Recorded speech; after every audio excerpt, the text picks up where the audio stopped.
Жоғарғы оқу орнынан оқу маңызды ма? Дәл осындай сұрақтар жиі қойылады достар. 10-11 сыныптағы балалар бар, 9-дан кетейін деп жатқан балалар бар, тағы да басқа одан да төмен болашағын уайымдап жатқан балалар бар, ата-аналар бар, осыны көріп жатқан мұғалімдер бар. Осылардың бүкіліне бүгінгі видеода жауап беретін боламыз достар. Ендеше бастамас бұрын міндетті түрде арнаға тіркеліп кетіңіздер, лайк басып кетіңіздер, комментарий жазып кетіңіздер. Бұл видеоны достарыңызға таратыңыздар, оларға да бұл видео пайдалы болсын. Ендеше кеттік достар, бастаймыз. Жоғарғы оқу орнынан оқу маңызды ма? Және де жауабы жоқ. Жоқ. Адамның өзіне байланысты бұл жерде. Қазір барлығын дұрыстап тұрып түсіндіріп берейік. Қараңыздар.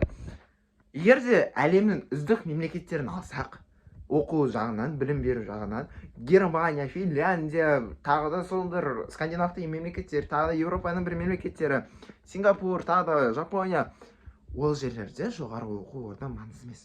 Оқу маңызды емес. Бізде жоғары оқу орнынан оқымаса, болды.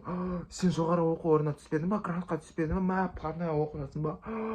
Қалай сен? Ал если сен грантқа түссең, сен бір жоғары оқу орнына түссең, мәссаған қандай керемет, сен болатын адамсың деген сияқты. Бұл әрине бір үлкен бір проблема. Үлкен бір проблема.